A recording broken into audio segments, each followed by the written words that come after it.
Une blouse chirurgicale? N'importe qui peut acheter une blouse chirurgicale. Quoi?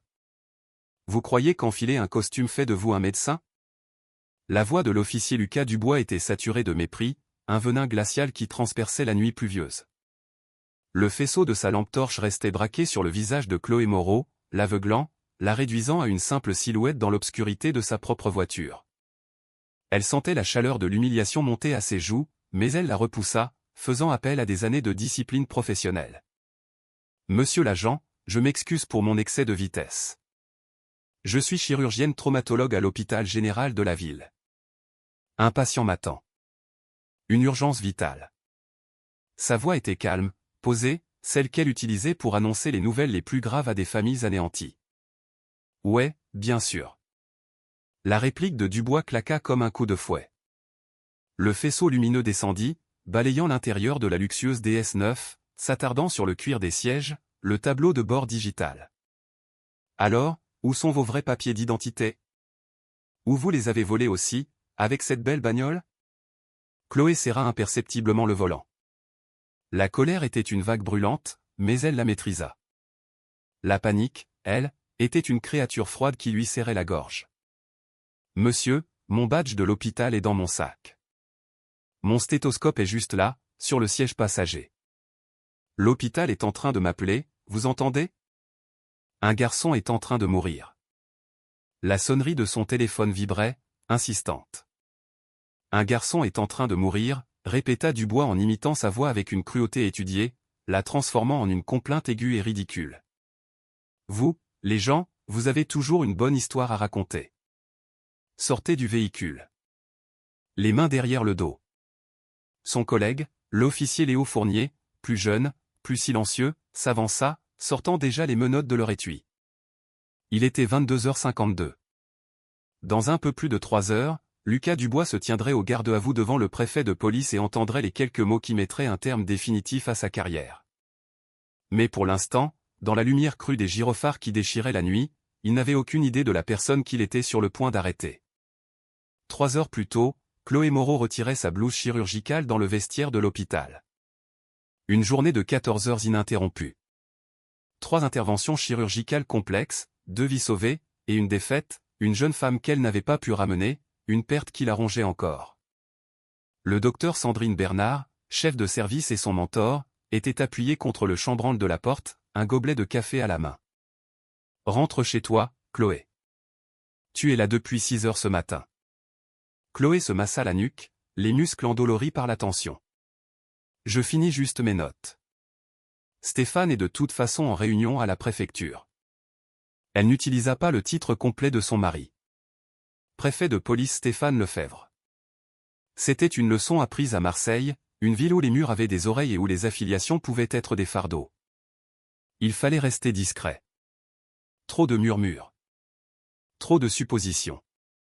Une femme médecin noire, mariée à un haut fonctionnaire de police blanc qui gravissait rapidement les échelons. Les gens avaient parlé. Ils parlaient toujours. Elle lui envoya un texto. Je rentre. Comment se passe la réunion?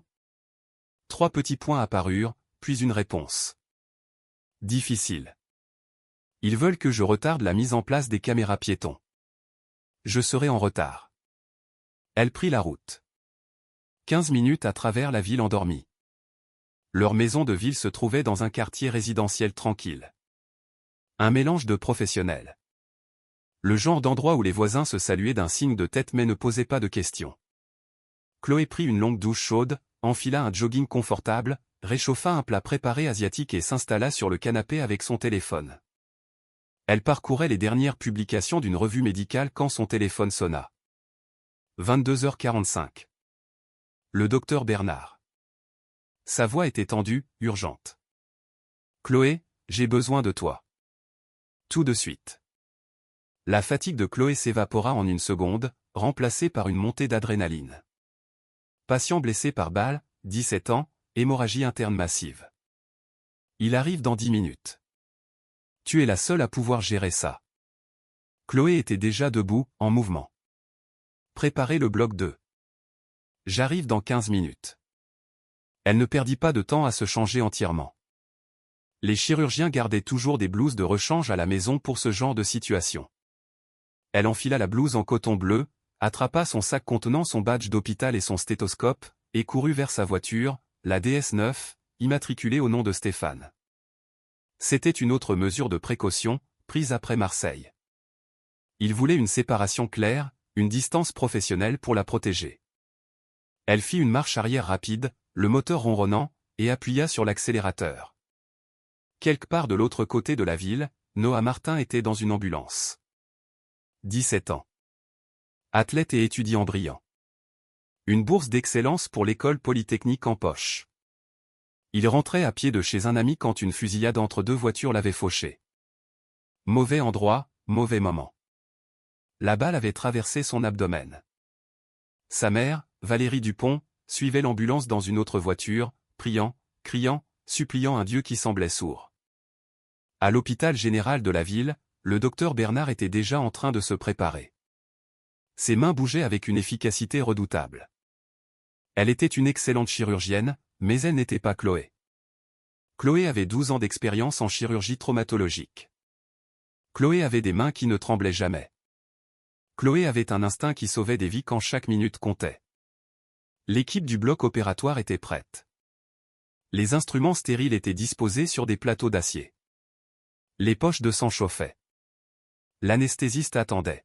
« Où est le docteur Moreau ?» demanda une infirmière. Une autre, Chen, vérifia son téléphone. Elle a dit 15 minutes. Ça fait 12 minutes. Pendant ce temps, à 6 kilomètres de là, à l'hôtel de ville, le préfet de police Stéphane Lefebvre était assis dans une salle de conférence. 6 conseillers municipaux. 2 heures de débat houleux. La nouvelle politique sur les caméras piétons était sur la table. Le conseiller Jean Dubois, 60 ans, blanc, issu d'une vieille famille fortunée, se renversa dans son fauteuil. « Monsieur le préfet, nous apprécions votre enthousiasme, mais des caméras obligatoires pour chaque officier ?» Le syndicat de policiers est farouchement contre. La voix de Stéphane resta calme, égale. 89 plaintes pour profilage racial en 18 mois. Combien en faudra-t-il de plus avant que nous n'agissions? La conseillère Monique Leroy hocha la tête en signe d'approbation. Le préfet a raison. Mais Dubois n'avait pas terminé. Vous allez trop vite. Vous n'êtes là que depuis 6 mois. Laissez le service s'adapter. Le téléphone de Stéphane était posé face contre table. En mode silencieux. Il ne le consultait jamais pendant les réunions du conseil. Il n'avait pas vu le texto de Chloé plus tôt. Il ne verrait pas l'appel entrant de l'hôpital à 22h58. Au commissariat central, l'officier Lucas Dubois terminait son service. 5 ans dans la police. 12 plaintes à son dossier, toutes classées sans suite, toutes enterrées. Il faisait partie de la vieille garde, de la fraternité. Ces officiers qui résistaient aux réformes du préfet Lefebvre. Son partenaire, Fournier, était plus jeune, plus discret. Il suivait toujours l'exemple de Dubois. Toujours. Il patrouillait sur la nationale 7 quand la radio crépita. À toutes les unités, soyez avisés. Augmentation des vols de véhicules dans le secteur 7. Plusieurs DS9 signalés volés ce mois-ci. Les suspects utilisent de fausses accréditations. Dubois se redressa, soudain intéressé. Des DS9? C'est le quartier qui s'embourgeoise. Plein de médecins et d'avocats qui s'installent. Fournier acquiesça. Logique. Des cibles faciles. Ils passèrent devant l'hôpital. Les lumières de l'hôpital général de la ville brillaient dans la nuit. L'entrée des urgences était bondée. Un vendredi soir typique. Blessure par balle, accident de voiture, overdose.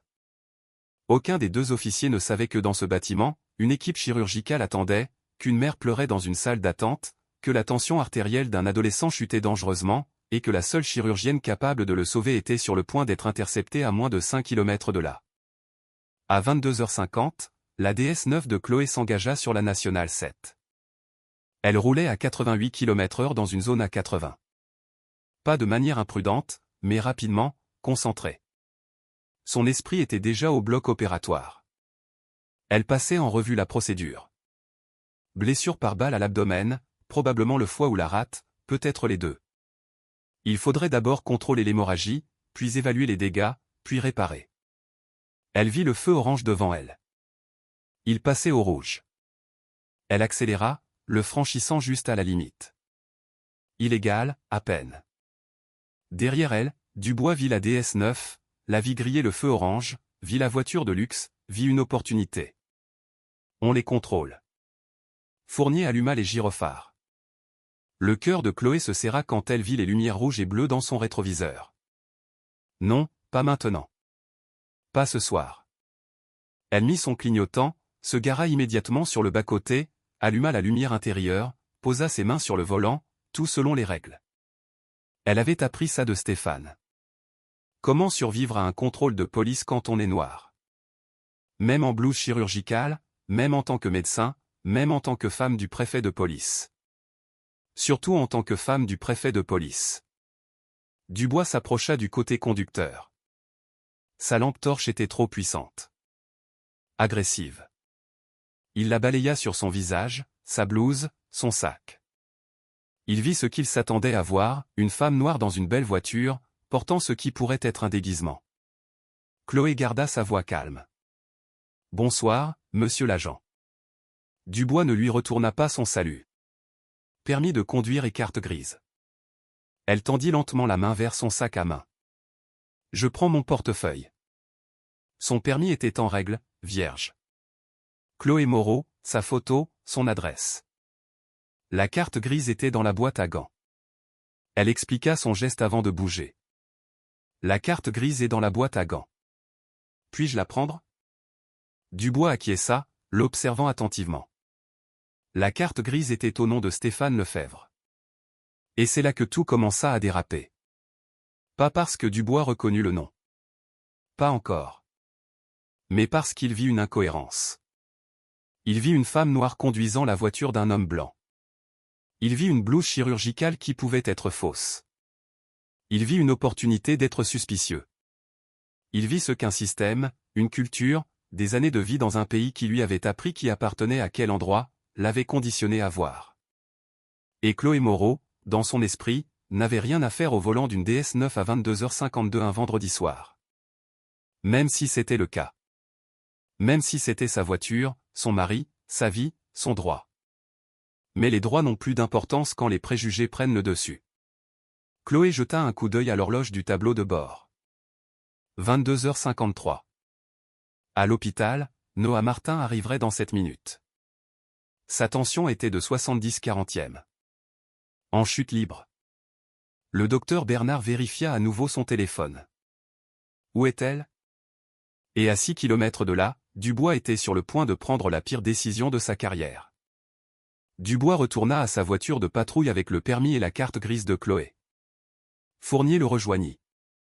Femme noire, Chloé Moreau. La voiture est au nom de Stéphane Lefebvre.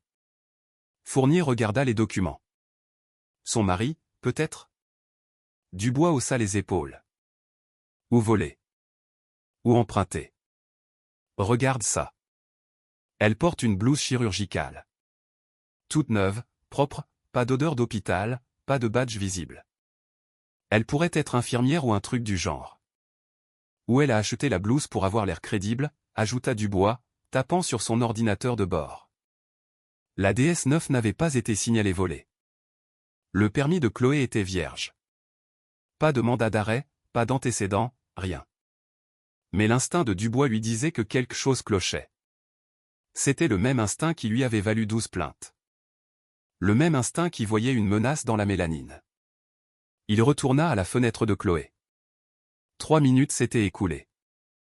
Madame Moreau. Ce véhicule est immatriculé au nom de Stéphane Lefebvre. Quelle est votre relation avec lui? La mâchoire de Chloé se contracta. Reste calme. Reste professionnel. C'est mon mari. C'est notre voiture familiale. Votre mari? Et où est-il en ce moment? Il est au travail. À 23 heures? La voix de Dubois suintait le scepticisme. Oui, monsieur. Il travaille tard. Elle ne précisa pas ce que faisait Stéphane. Elle ne dit pas, préfet de police. Ce n'était pas une carte qu'elle pouvait jouer. Pas comme ça. Pas quand elle avait besoin qu'on la croie en tant que docteur Moreau, pas Madame Lefebvre. Et vous portez une blouse chirurgicale parce que... Je suis chirurgienne traumatologue à l'hôpital général de la ville. J'ai reçu un appel d'urgence. Il y a un patient, une chirurgienne traumatologue, la Coupa Dubois.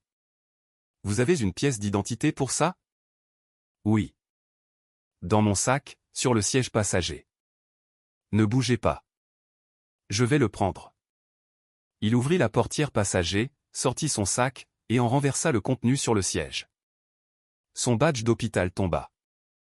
Photo d'identité.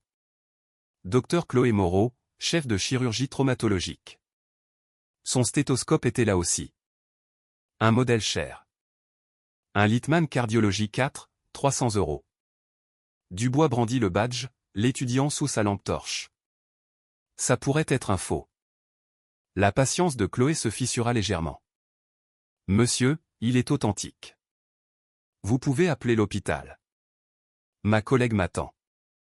Un garçon de 17 ans, de nos jours, beaucoup de gens peuvent faire de faux badges. Avec un aspect très professionnel. Son téléphone sonna. Le Bluetooth de la voiture décrocha automatiquement. La voix du docteur Bernard emplit l'habitacle à travers les haut-parleurs. Chloé, où es-tu? Il est en train de lâcher. Tension à 60/30e. J'ai besoin de toi maintenant. Chloé se jeta sur son téléphone. La main de Dubois jaillit. Ne touchez pas à ça. C'est ma collègue. C'est l'hôpital. Je dois, les mains sur le volant. La voix de Chloé monta d'un cran. Elle ne pouvait pas s'en empêcher. Monsieur l'agent, je vous en prie. Un enfant est en train de mourir. Dubois se pencha vers elle, son visage tout prêt. Madame, j'ai besoin que vous vous calmez. Vous agiter n'arrange pas votre cas. Mon cas? Je n'ai rien fait de mal. Vous conduisez un véhicule immatriculé au nom de quelqu'un d'autre, vous portez une blouse médicale qui pourrait être achetée en ligne, vous avez ce qui pourrait être un faux badge, et maintenant vous refusez de coopérer. Derrière Dubois, Fournier bougea, mal à l'aise. Dubois, elle a quand même le badge et le stéthoscope, Dubois l'ignora. Sortez du véhicule. Pourquoi? Je vous ai tout donné, j'ai dit, sortez maintenant, ou je vous sors moi-même. Les mains de Chloé tremblaient tandis qu'elle détachait sa ceinture de sécurité.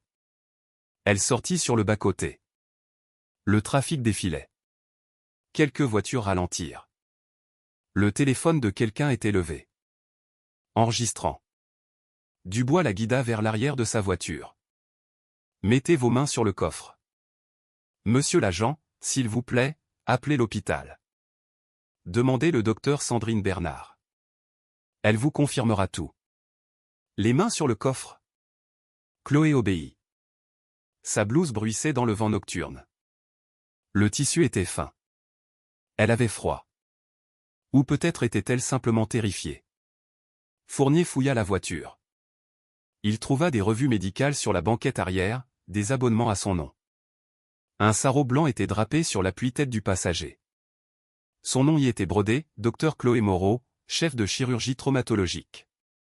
Il l'apporta à Dubois. Mec, elle a tout ça. Les revues, le sarrau, tout est à son nom. Dubois examina le sarrau, le soupesa. Tout ça peut être contrefait. Le vol d'identité est devenu très sophistiqué. Une voiture s'arrêta derrière eux. Un homme noir d'une 50aine d'années en sortit. Messieurs les agents, y a-t-il un problème? C'est le docteur Moreau. Je la reconnais de l'hôpital. Dubois se tourna.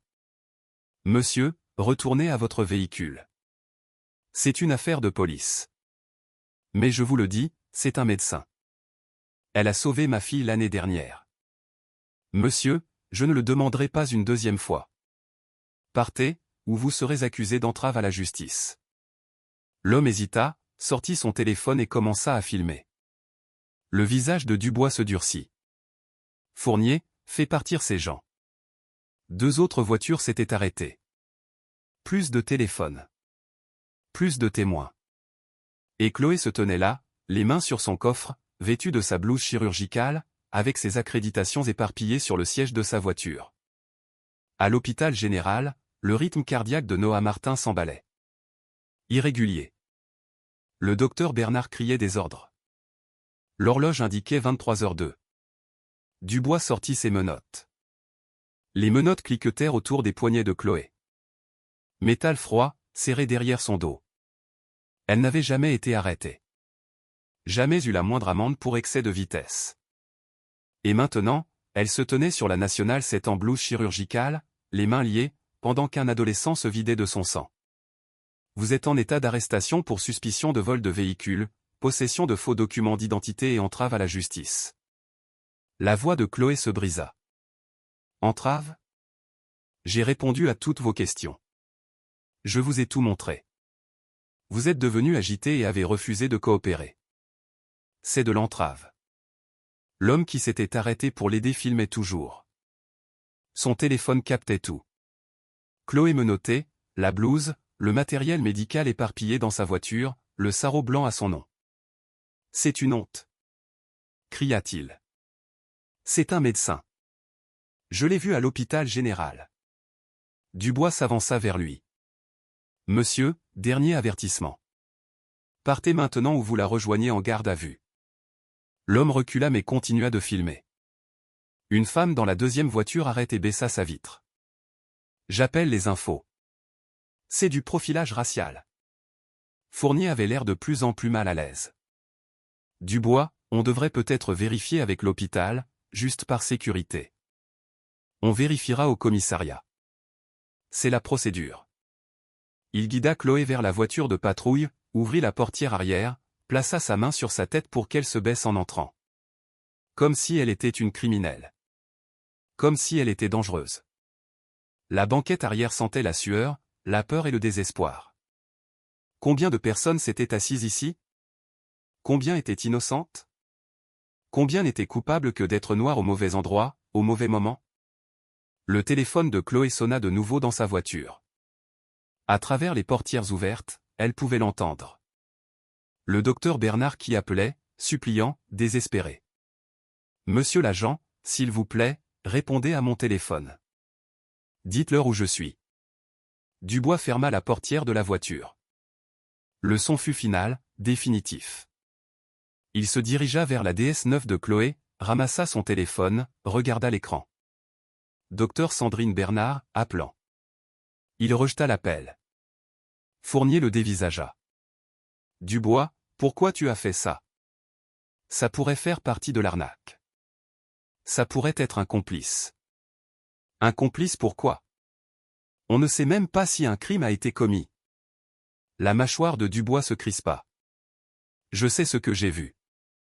Femme noire, voiture de luxe, fausses accréditations. C'est un cas d'école de vol d'identité. Il s'enfonçait, parce qu'admettre qu'il avait tort maintenant signifierait admettre qu'il avait eu tort depuis le début. Et les hommes comme Dubois n'admettent pas leurs erreurs. Ils les justifient. Ils les amplifient.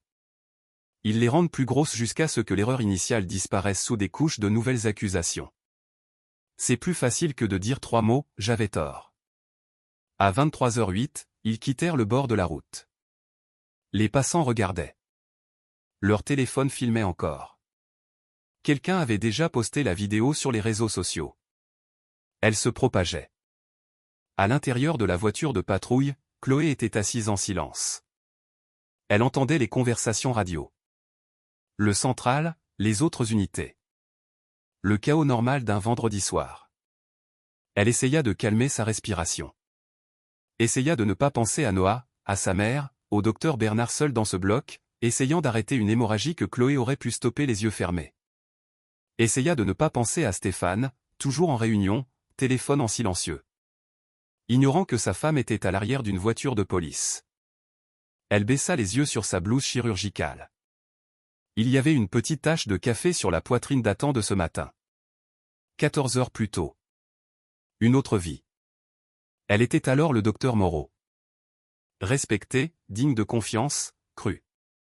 Maintenant, elle n'était qu'une autre femme noire qui avait osé exister dans un espace où quelqu'un avait décidé qu'elle n'avait pas sa place. Le trajet jusqu'au commissariat prit 12 minutes. À 23h20, ils arrivèrent à destination. Dubois se gara à l'arrière, dans la cour d'arrivée des détenus. Au moment où il lui ouvrit la portière, Chloé entendit quelque chose à la radio. À toutes les unités, soyez avisés. L'hôpital général a appelé 2 fois pour demander des informations sur le docteur Chloé Moreau. Ils affirment qu'elle est une chirurgienne en route pour une opération d'urgence.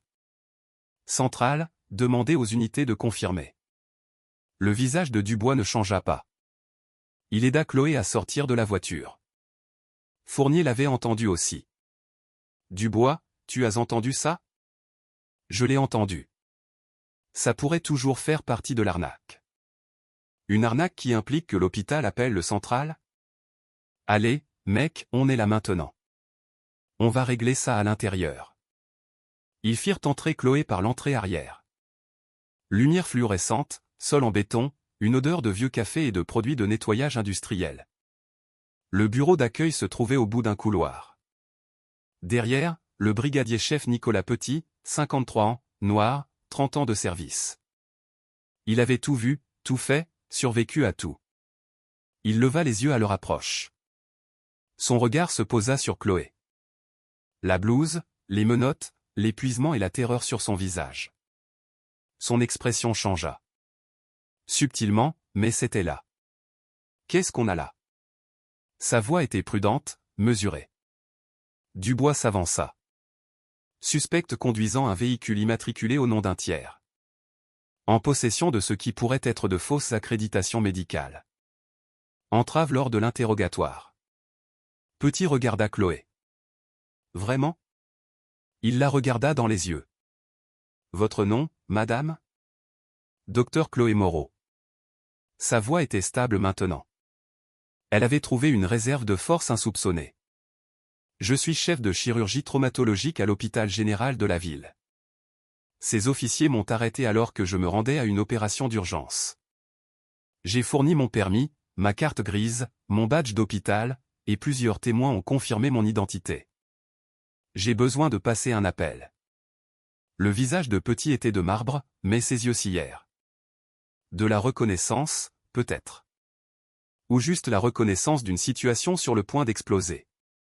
Docteur Moreau, dit-il lentement, testant le nom. Et la carte grise du véhicule? Au nom de mon mari, Stéphane Lefebvre. Nous gardons la voiture immatriculée à son nom pour des raisons de confidentialité. La main de Petit se serra sur son stylo.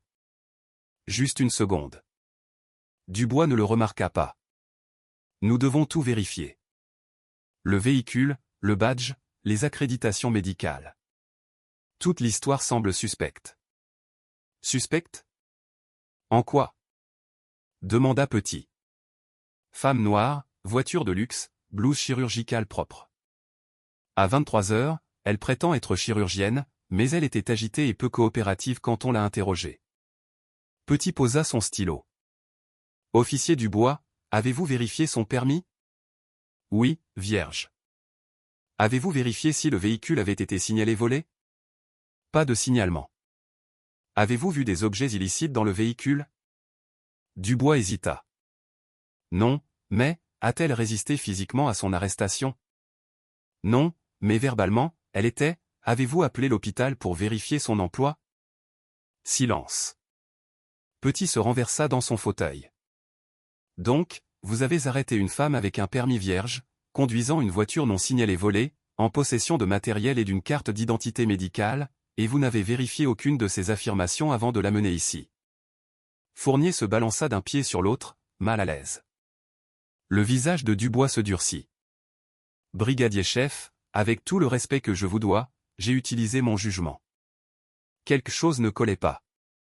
Qu'est-ce qui ne collait pas? Ça ne semblait pas juste.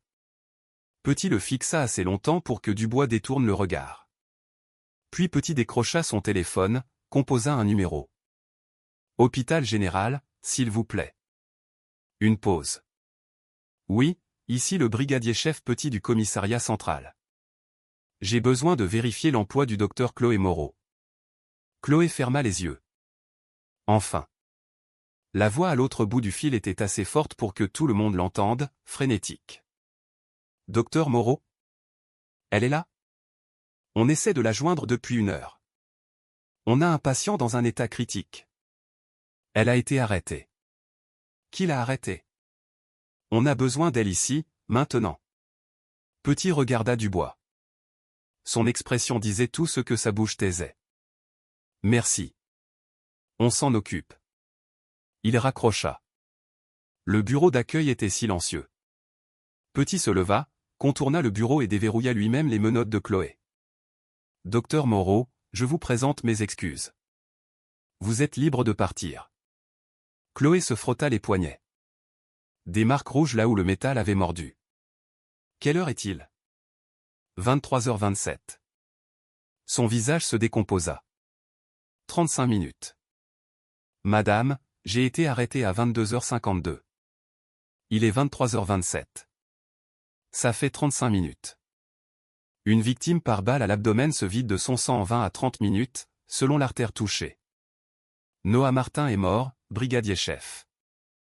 Ce garçon est mort. Les mots tombèrent comme des coups. La mâchoire de Petit se serra. Docteur Moreau, j'ai besoin d'appeler l'hôpital. Il lui tendit le téléphone. Elle composa le numéro avec des doigts tremblants. Le docteur Bernard répondit à la première sonnerie. Chloé? Sandrine, dis-moi qui l'a survécu. Silence à l'autre bout du fil. Un silence qui disait tout. On l'a perdu à 23h20. J'ai essayé, Chloé. J'ai tout essayé, mais je n'ai pas trouvé l'hémorragie assez vite. J'avais besoin de toi. Les genoux de Chloé cédèrent. Petit la rattrapa, la guida vers une chaise. Elle pleurait maintenant, des larmes silencieuses, dévastées. Sa mère, murmura Chloé. Elle est là. Elle, Chloé, elle sait que tu as été arrêtée. Quelqu'un lui a dit. Elle demande à te voir.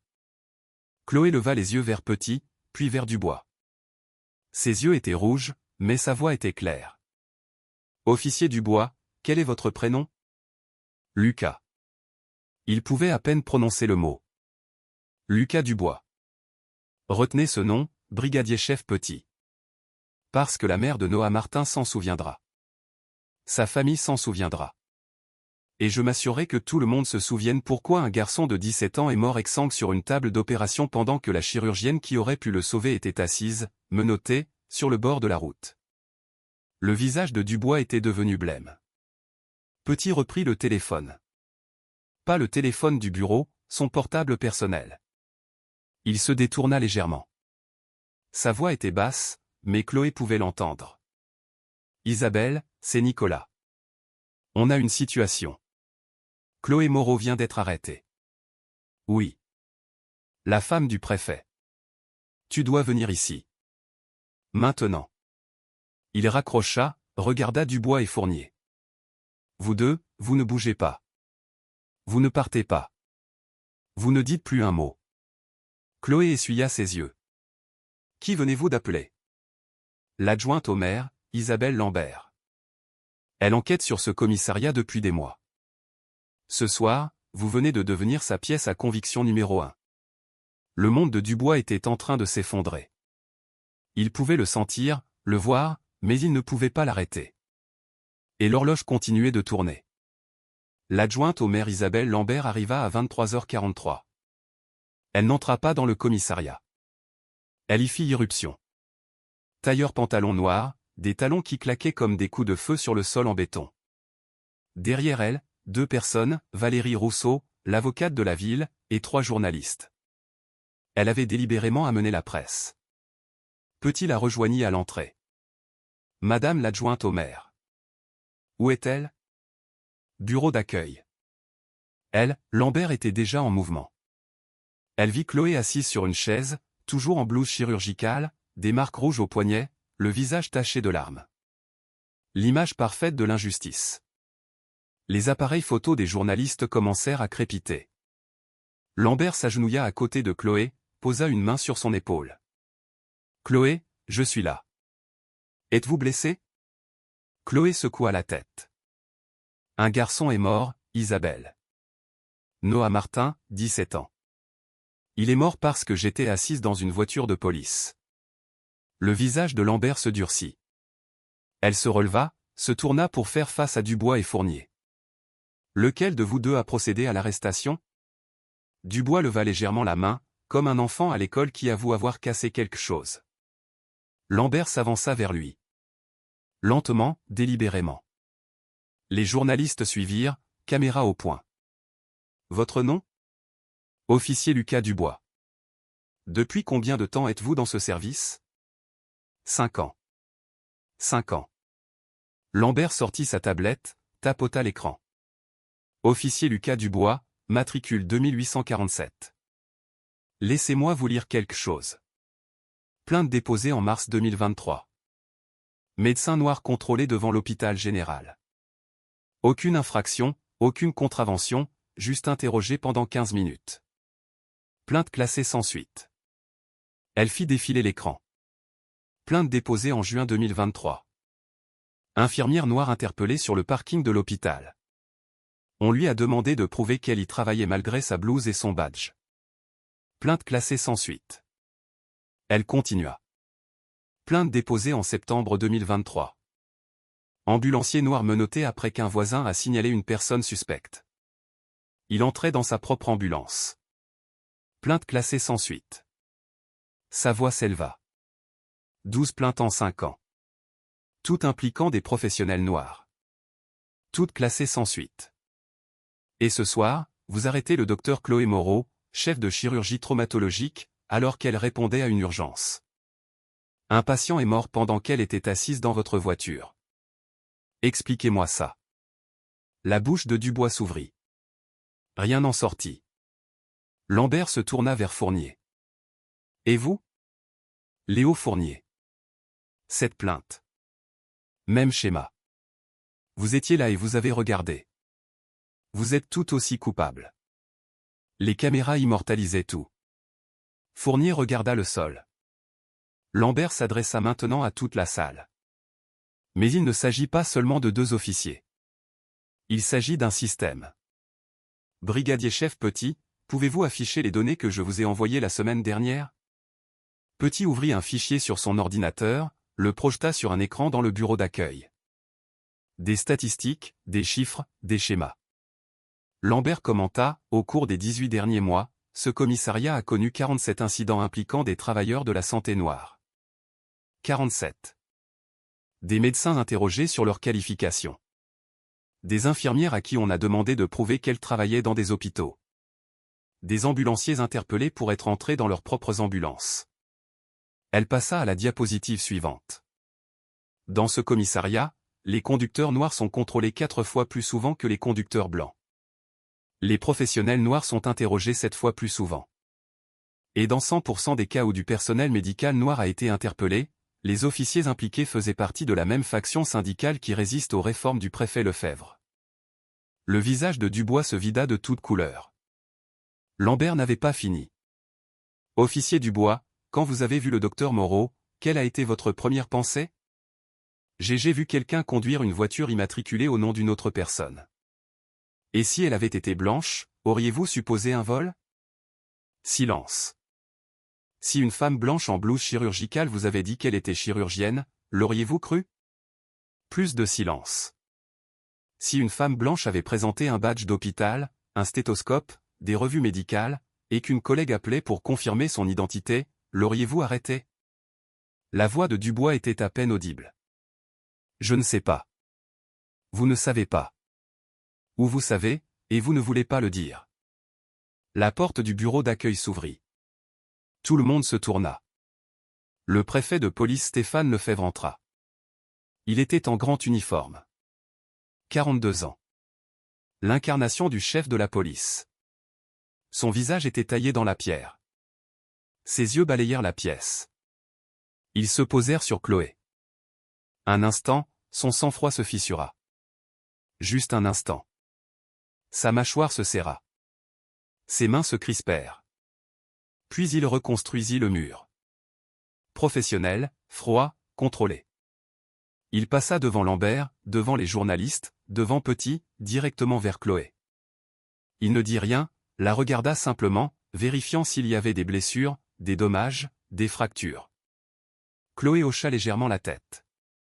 Je vais bien. Stéphane expira, puis il se tourna pour faire face à la pièce. Les officiers s'attendaient à ce qu'il explose, qu'il crie, qu'il use de son grade et détruise Dubois sur le champ. Il ne fit rien de tout cela. Sa voix était calme, mortelle. Il y a 6 mois, je me suis tenu dans ce bâtiment et j'ai fait une promesse. J'ai promis la réforme. J'ai promis la responsabilité. J'ai promis que personne dans cette ville ne serait au-dessus de la loi ou en dessous de la dignité. Il regarda Dubois et Fournier. Ce soir, vous avez fait de moi un menteur. Dubois essaya de parler. Monsieur le préfet, je ne savais pas que c'était ma femme. La voix de Stéphane claqua comme un coup de tonnerre. C'est ça, votre défense? Que vous ne saviez pas quelle était ma femme? La pièce se figea. Stéphane s'approcha de Dubois. Donc, si vous aviez su qu'elle était mariée avec moi, vous l'auriez cru? Si vous aviez su qu'elle était connectée au pouvoir, vous l'auriez laissée partir? Dubois bafouilla. Je voulais juste dire, je sais ce que vous vouliez dire. Vous vouliez dire que le docteur Moreau avait besoin d'être ma femme pour mériter le respect. Elle avait besoin d'être liée à moi pour être crédible. Son diplôme de médecine n'était pas suffisant. Son badge d'hôpital n'était pas suffisant. Ses 12 années à sauver des vies n'étaient pas suffisantes. Elle avait besoin d'appartenir à un homme de pouvoir avant que vous ne la traitiez comme un être humain. Il se tourna pour s'adresser à tout le monde. Les journalistes écrivaient frénétiquement. Le docteur Chloé Moreau ne devrait pas avoir besoin d'être la femme du préfet de police pour être crue. C'est une chirurgienne. Elle a sauvé plus de 3000 vies. Elle est sortie major de promotion d'une grande école de médecine parisienne. Cela devrait suffire. C'est suffisant. Lambert s'avança. Monsieur le préfet, quelles sont les options légales ici? Stéphane la regarda. Ils avaient clairement déjà discuté de cela. C'était du théâtre. Du théâtre nécessaire. Madame l'adjointe au maire, à quelles accusations ces officiers pourraient-ils faire face? La voix de Lambert était formelle, accusatrice. Arrestation illégale par une personne dépositaire de l'autorité publique, violation des droits civiques en vertu du droit fédéral. Si nous pouvons établir un lien de causalité entre la détention et la mort de Noah Martin, potentiellement homicide par négligence.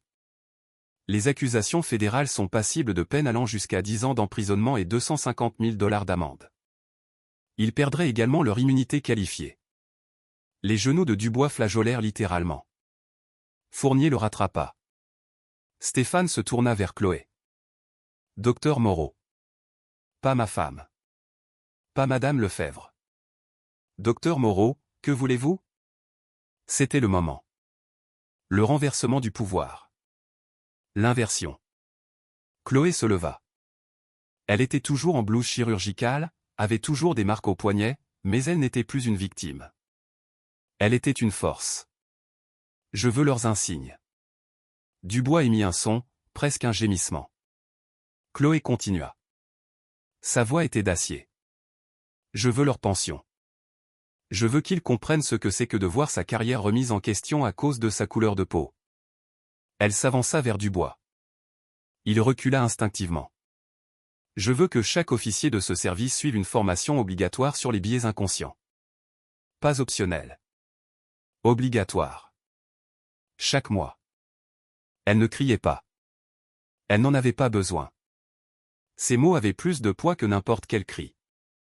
Je veux des caméras piétons sur chaque officier, actives lors de chaque interaction. Je veux un comité de citoyens pour le contrôle policier avec un réel pouvoir de sanction. Je veux que les 47 cas mentionnés par l'adjointe au maire Lambert soient réexaminés. Elle se tourna vers Stéphane. Et je veux qu'il soit consigné que je demande cela en tant que docteur Chloé Moreau, chef de chirurgie traumatologique à l'hôpital général de la ville. Pas en tant que votre femme, pas en tant que personne ayant des relations, mais en tant que femme noire qui a été mise en doute chaque jour de sa carrière et qui en a assez de se taire. Les journalistes captaient chaque mot. Stéphane hocha la tête. Notez pour le procès-verbal. Il se tourna vers Dubois et Fournier. Vous avez 2 choix. Sa voix était revenue à ce calme mortel. Choix numéro 1, démissionner avec effet immédiat. Renoncez à tous vos droits à la pension. Accepter de témoigner dans l'enquête du ministère de la Justice sur les pratiques de ce commissariat. Présenter des excuses publiques au docteur Moreau et à la famille Martin. Vous éviterez les poursuites pénales. Il marqua une pause. Choix numéro 2, suspension sans solde. En attente d'une enquête criminelle. L'inspection générale de la police nationale, IGPN, est déjà en route. Ils seront là dans 40 minutes. Ils sont très intéressés par les officiers ayant 12 plaintes pour profilage racial. Fournier parla le premier. Sa voix tremblait. Qu'est-ce qu'on devrait faire? L'expression de Stéphane ne changea pas. Ce n'est pas ma décision. C'est la vôtre. Mais je vais vous dire ceci, si vous choisissez l'option 2, je veillerai personnellement à ce que chaque élément de preuve, chaque plainte, chaque schéma de comportement soit remis au procureur, et je témoignerai contre vous. Dubois retrouva sa voix. Vous témoigneriez contre vos propres officiers? Vous n'êtes pas mes officiers. Plus maintenant. Mes officiers servent la communauté. Mes officiers protègent les gens. Mes officiers n'arrêtent pas des chirurgiens en route pour sauver des enfants. La conseillère Leroy s'avança du fond de la pièce. Elle avait été appelée aussi. Toute la direction de la ville était là. Le conseil municipal a été informé. Nous soutenons pleinement et publiquement les réformes du préfet Lefebvre, et nous présenterons une législation d'urgence dès demain matin. Le conseiller Philippe Girard la rejoignit. La loi Noah Martin pour la protection des professionnels de santé. Tout officier qui interpelle du personnel médical répondant à une urgence sans preuve claire d'activité criminelle commet un délit de classe A. La première infraction entraîne la révocation. Elle sera adoptée à l'unanimité. Lambert ajouta, nous publierons également mon enquête de 8 mois sur ce commissariat. 47 cas, des schémas détaillés, des analyses statistiques. Les médias l'ont sous embargo jusqu'à demain matin. Mais après ce soir, cet embargo est levé. Elle regarda Dubois. Donc, quand vous sortirez d'ici, que vous démissionniez ou non, toute la ville connaîtra votre nom. Ils sauront ce que vous avez fait. Ils sauront pourquoi Noah Martin est mort. Le poids de tout cela écrasa Dubois. On pouvait le voir se produire. Ses épaules s'affaissèrent. Son visage se décomposa. Fournier parla doucement. Je démissionne. Tous les regards se tournèrent vers Dubois. Il pleurait maintenant, des larmes coulant sur son visage. Je ne savais pas. Je jure que je ne savais pas quelle était vraiment, la voix de Chloé trancha. Vraiment quoi? Vraiment médecin? Vous aviez toutes les preuves. Vous avez choisi de ne pas y croire. Ce n'est pas de l'ignorance. C'est du racisme. Dubois essuya son visage. Je démissionne. Petit s'avança avec un formulaire. Signez ici. Les 2 officiers signèrent. Leurs mains tremblaient si fort que les signatures étaient à peine lisibles. Petit prit leurs insignes, leurs armes. Leurs cartes de police. Le dépouillement de l'autorité était physique, visible, final. Au moment où Dubois rendit son insigne, Chloé s'approcha de lui. Assez près pour qu'il doive la regarder. Regardez mon collier. Il baissa les yeux. Une fine chaîne en or, une alliance y était suspendue, gravée sur l'anneau, CM plus SL. Je portais ça tout le temps. Mon alliance. Je l'enlève pendant les opérations. Elle était visible, juste là. Vous n'avez simplement jamais regardé assez longtemps pour me voir comme une personne. Le visage de Dubois se crispa. Je suis désolé. Je suis tellement désolé. Désolé ne ramènera pas Noah Martin. Il avait 17 ans. Une bourse pour Polytechnique. Il voulait construire des ponts, et il est mort exsangue pendant que vous jouiez au détective avec mes qualifications. Elle se détourna de lui, revenant vers Petit. Je dois aller à l'hôpital. Madame Dupont m'attend. Stéphane parla. Je te conduis. Non. La voix de Chloé était ferme. Tu restes ici. Tu as un service à reconstruire. Il ne s'agit pas que tu me sauves. Il s'agit que je sauve la prochaine femme qui me ressemble. Elle regarda Lambert. M'emmenez-vous? Lambert hocha la tête. Allons-y. Alors qu'elle se dirigeait vers la sortie, Lambert se retourna vers les journalistes. Vous avez tout ce dont vous avez besoin. Publiez-le. Tout. Les flashs crépitèrent une dernière fois. Chloé en blouse. Dubois en larmes. Stéphane, droit et digne. La représentation visuelle d'un système qui se brise et commence à se reconstruire. Chloé s'arrêta à la porte, jeta un dernier regard au bureau d'accueil. Rappelez-vous son nom. Noah Martin. Rappelez-vous pourquoi il est mort. Et assurez-vous que cela ne se reproduise plus jamais. Puis elle disparut. La pièce resta silencieuse un long moment. Stéphane parla enfin. Tout le monde dans la salle de briefing. Maintenant. Nous allons avoir une très longue conversation sur ce qui va se passer ensuite. Dubois et Fournier restaient là. Sans insigne, sans armes, sans avenir dans la police. Fournier murmura, « Qu'est-ce qu'on fait maintenant ?» Dubois n'avait pas de réponse. Lambert conduisit Chloé à l'hôpital général. La ville défilait. Lumière, trafic. Un vendredi soir normal pour tout le monde. Pour Chloé, plus rien n'était normal. « C'est Nicolas Petit qui m'a appelé en premier », dit Lambert. Pas Stéphane. Il savait que cela devait porter sur le racisme systémique, pas sur un mari sauvant sa femme. Chloé hocha la tête. Il est intelligent. Il est épuisé. 30 ans à regarder de mauvais flics enterrer les bons. Elles arrivèrent sur le parking de l'hôpital, le même parking où Chloé aurait dû arriver une heure plus tôt. Lambert se gara. « Voulez-vous que je vienne avec vous ? Je dois faire ça seul. » À l'intérieur, le personnel la dévisageait. La nouvelle s'était répandue. Le docteur Bernard la rejoignit dans le couloir, toujours en tenue de bloc, avec du sang dessus. Le sang de Noah. Chen la serra fort dans ses bras. Quand elles se séparèrent, ses yeux étaient rouges. Sa mère est dans la salle des familles. Elle a demandé à te voir. La salle des familles était conçue pour les pires conversations. Éclairage doux, boîte de mouchoirs partout. Valérie Dupont était assise sur le canapé. 42 ans, en uniforme de caissière de supermarché. Elle était venue directement du travail. 1 heure à espérer, 1 heure à pleurer. Docteur Moreau. Elle se leva. Madame Dupont, je suis tellement désolée. Valérie la serra dans ses bras.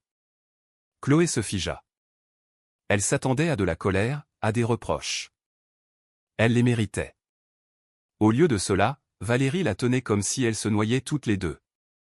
Ils m'ont dit que vous aviez été arrêté, que vous étiez menotté pendant que mon bébé, elle ne put finir sa phrase. Elles s'assirent ensemble. Valérie tenait la main de Chloé. Dites-moi ce qui s'est passé, médicalement.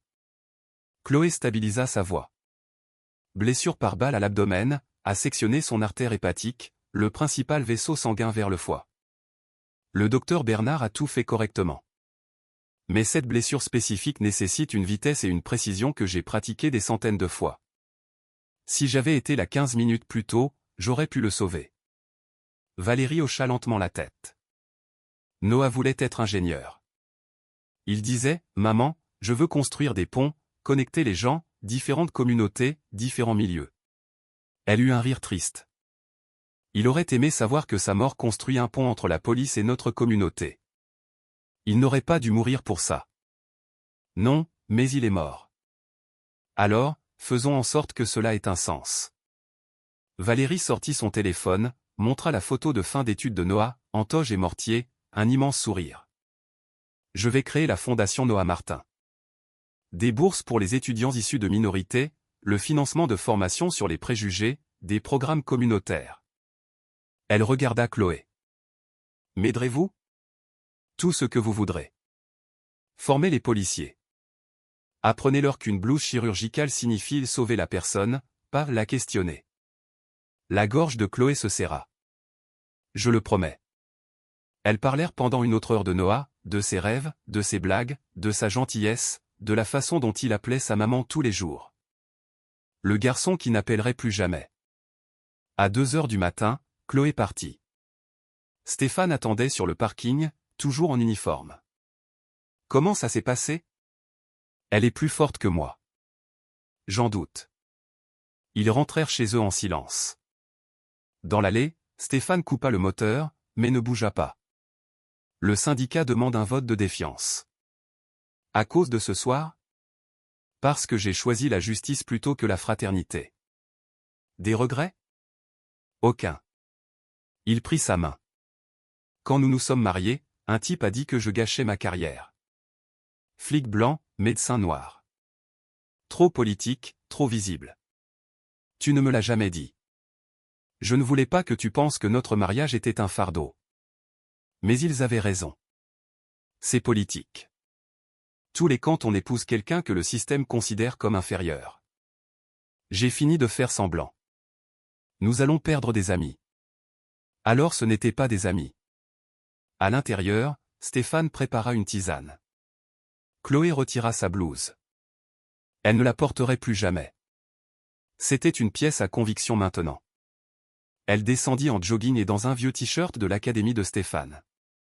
L'ironie ne leur échappa pas. Débriefing autour de la table de la cuisine. Qu'est-ce qui se passe maintenant? Demanda Chloé. Stéphane lui montra son téléphone. Alerte info. Un médecin arrêté alors qu'il répondait à une urgence. Le patient décède. Déjà aux nouvelles nationales. Maintenant, le pays nous regarde. Soit nous réparons ça, soit nous prouvons que rien ne change. Le téléphone de Chloé vibra. Numéro inconnu. Docteur Moreau? C'est Fournier. Je n'ai aucun droit de vous contacter, mais je me suis inscrit à une formation en médiation communautaire aujourd'hui. Je travaillerai avec des groupes de surveillance de la police. Je ne peux pas défaire ce que j'ai fait. Mais je peux m'assurer que d'autres ne le feront pas. Désolé et ne sera jamais suffisant. Mais je passerai ma vie à prouver que je peux être meilleur. Chloé montra le message à Stéphane. 1 sur 2, dit-il. 50%. Mieux que 0. Et Dubois? Dubois mourra en croyant qu'il avait raison. Certaines personnes ne peuvent pas être sauvées. Stéphane se dirigea vers la fenêtre. Demain matin, à la conférence de presse. Toi, moi, Lambert et Madame Dupont. On annonce tout. Caméra piéton, comité de contrôle, Loineau à Martin. Le syndicat va se battre. Laissons-les faire. Je gagnerai ou je perdrai en faisant ce qui est juste. Chloé le rejoignit. On sera célèbre ou tristement célèbre. Bien. Qu'il nous voie. Qu'il voie à quoi ressemble un mariage quand le système essaie de le briser. 3 semaines plus tard, sur les marches de l'hôtel de ville. Conférence de presse. Lambert parla la première de l'enquête. 47 cas, des schémas indéniables. Stéphane annonça les réformes, caméras piétons obligatoires, comité de contrôle citoyen avec pouvoir d'assignation, formation trimestrielle sur les biais, enquête indépendante sur les 89 plaintes pour profilage racial. 23 officiers ont demandé une retraite anticipée plutôt que de faire face aux audits. 12 cas font l'objet d'un examen pénal. Et nous ne faisons que commencer. Madame Dupont s'avança. Annonça que la fondation Noah Martin avait déjà levé 50 000 €. Puis Chloé parla. Je suis chef de chirurgie traumatologique. Diplômé d'une grande école de médecine. 3000 opérations chirurgicales. Hier soir, 2 officiers n'ont vu que ma peau. Pas parce qu'ils sont exceptionnellement mauvais, mais parce que le système les a formés à penser que l'excellence noire est suspecte. Elle marqua une pause. À partir du mois prochain, je dirigerai une formation obligatoire pour tous les officiers. Protocole d'urgence médicale. Pour que la prochaine fois que quelqu'un verra une blouse et du sang, il dégage la voix. Pas qu'il sorte les menottes. La foule applaudit. Un journaliste cria, « Docteur Moreau, allez-vous porter plainte ?» Non. Les litiges ne changeront pas la culture. Mais je ferai quelque chose de mieux. Je m'assurerai que chaque officier se souvienne du nom de Noah Martin. Et de la raison pour laquelle il est mort. L'histoire devint virale. Je suis Chloé Moreau était en tendance. Des médecins et des infirmières de tout le pays partagèrent leurs histoires. 47 services de police mirent en œuvre des réformes similaires. L'onde de choc se propagea. Un mois plus tard, dans la cuisine de leur maison. Chloé cuisinait. Stéphane mettait la table. Une soirée normale, sauf que plus rien n'était normal. Le conseil a voté, dit Stéphane. Le centre de formation portera le nom de Noah, pas le tien. Bien. C'est ce que je voulais. On sonna à la porte. Une livraison. Un grand arrangement floral. La carte disait, de la part de la famille Martin. Merci d'avoir fait en sorte que Noah compte. Il sauve des vies maintenant, juste différemment de ce qu'il avait prévu. Chloé tenait la carte. Des larmes se formèrent. Stéphane l'enlaça. Ça va? Non. Mais ça ira. Et plus important encore, la prochaine docteur Moreau sera plus en sécurité. Dehors, le soleil se couchait sur une ville qui commençait à changer. Une politique à la fois, un officier à la fois, une conversation à la fois. Ce n'est pas réglé. Ce ne le sera pas demain. Peut-être pas avant des années. Mais ça commence. Et parfois, c'est suffisant. L'histoire de Chloé Moreau n'est pas unique. Elle se produit tous les jours. Selon une étude de l'Académie nationale de médecine de 2023, 64% des médecins noirs déclarent avoir été victimes de discrimination raciale au travail. Pas occasionnellement. Régulièrement. Les médecins noirs sont interrogés sur leurs qualifications 3 fois plus souvent que les médecins blancs ayant des qualifications identiques. 3 fois. Même diplôme, même hôpital, même blouse, peau différente. Et les conséquences sont mortelles. Lorsque les médecins noirs soignent des patients noirs, les taux de mortalité chutent de 19%. 19%. Parce que la représentation compte, parce que la confiance compte, parce que les patients se confient à des médecins qui leur ressemblent. Mais les préjugés implicites maintiennent les médecins noirs hors des salles d'opération, hors des postes de direction, hors des endroits où l'on a le plus besoin d'eux. Seulement 5,7% des médecins en activité aux États-Unis sont noirs. La population est noire à 13,6%. L'écart n'est pas un accident. C'est un problème de filière créé par des histoires comme celle de Chloé. Les étudiants en médecine noire voient des médecins menottés, des professionnels interrogés, l'excellence mise en doute, et ils se disent « À quoi bon ?» Noah Martin est mort en 33 minutes. Mais sa mort se préparait depuis des décennies. Des quartiers noirs sous-financés avec des ambulances plus lentes. Une police entraînée à voir la peau noire comme suspecte. Un système de santé qui remet en question les qualifications des noirs tout en acceptant la médiocrité blanche. Une culture qui exige que les noirs prouvent leur humanité alors que les blancs bénéficient d'une présomption de compétence. Noah est mort parce que l'officier du bois ne pouvait pas imaginer qu'une femme noire en blouse chirurgicale soit légitime. Cet échec de l'imagination tue des gens. Laissez cela infuser. L'imagination. Pas les preuves, pas les faits. Pas le stéthoscope, ni le badge de l'hôpital, ni les revues médicales, ni la collègue qui appelle pour confirmer. L'imagination. Dubois a vu ce qu'il s'attendait à voir, et un garçon est mort. Il ne s'agit pas d'un seul mauvais flic. Il s'agit d'un système qui entraîne les gens à associer l'autorité à la blancheur. À remettre en question la compétence lorsqu'elle se présente sous des traits noirs ou bruns. À privilégier les suppositions par rapport aux preuves. Voici ce qui a sauvé Chloé, et ce n'est pas le fait d'être la femme du préfet. C'est le brigadier-chef Petit qui a appelé l'adjointe au maire en premier. Comprendre que le sauvetage individuel n'est pas la justice. Le changement de système est la justice. Si le préfet Lefebvre était arrivé le premier, l'histoire serait devenue « un homme puissant sauve sa femme ». Mais l'arrivée de Lambert en premier en a fait des professionnels noirs privés de leur dignité. L'un est personnel. L'autre est systémique. C'est la différence entre la protection et le privilège. La protection est une question de relation. La justice est une question de droit. Chloé n'aurait pas dû avoir besoin d'un mari puissant. La prochaine docteur Moreau n'en aura pas besoin non plus. L'officier Fournier a choisi de grandir. Il s'est inscrit à une formation. Il travaille maintenant avec des associations de surveillance de la police. Il passera sa vie à s'assurer que d'autres officiers ne commettent pas son erreur. L'officier Dubois a choisi l'amertume. Il a quitté la police en croyant qu'il avait raison. Certaines personnes préfèrent protéger leur ego plutôt que leur communauté. Le message, la responsabilisation n'est pas une punition. C'est une invitation à être meilleur. Fournier a accepté l'invitation. Dubois l'a refusé. Nous ne pouvons pas sauver tout le monde, mais nous pouvons rendre le coût de rester un Dubois si élevé que plus de gens choisiront de devenir des Fournier. Alors, que faites-vous? Si vous travaillez dans le domaine de la santé et que vous avez vécu cela, documentez-le, signalez-le, partagez-le. Votre silence protège un système qui tue des patients. Utilisez le hashtag Je suis Chloé Moreau. Taguez votre hôpital.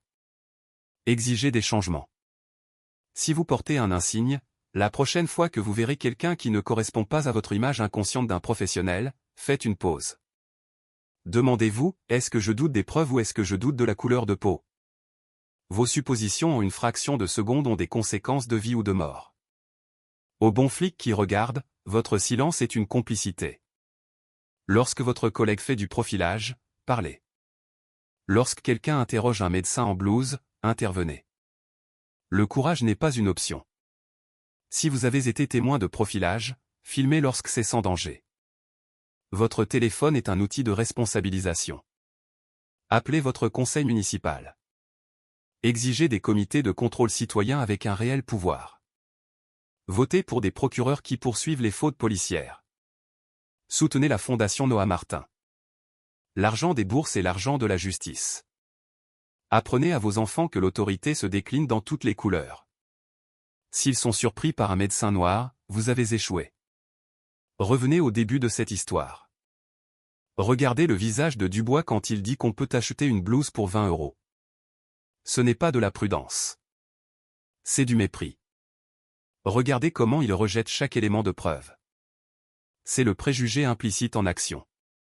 Noah Martin est mort à 23h20. Sa mère a identifié son corps à 2h du matin. Elle ne l'entendra plus jamais rire. Ne le verra jamais diplômé. Ne le regardera jamais construire les ponts dont il rêvait.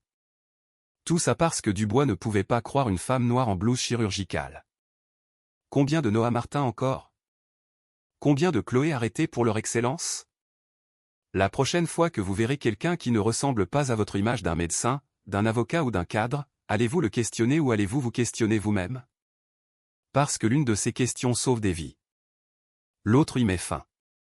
Partagez cette histoire. Non pas parce que Chloé est la femme d'un préfet, mais parce qu'elle est une chirurgienne, assez excellente pour sauver des vies, mais pas assez crédible pour être noire en le faisant. Commentez votre histoire ci-dessous. Taguez un professionnel noir que vous respectez. Abonnez-vous si vous croyez que les systèmes peuvent changer.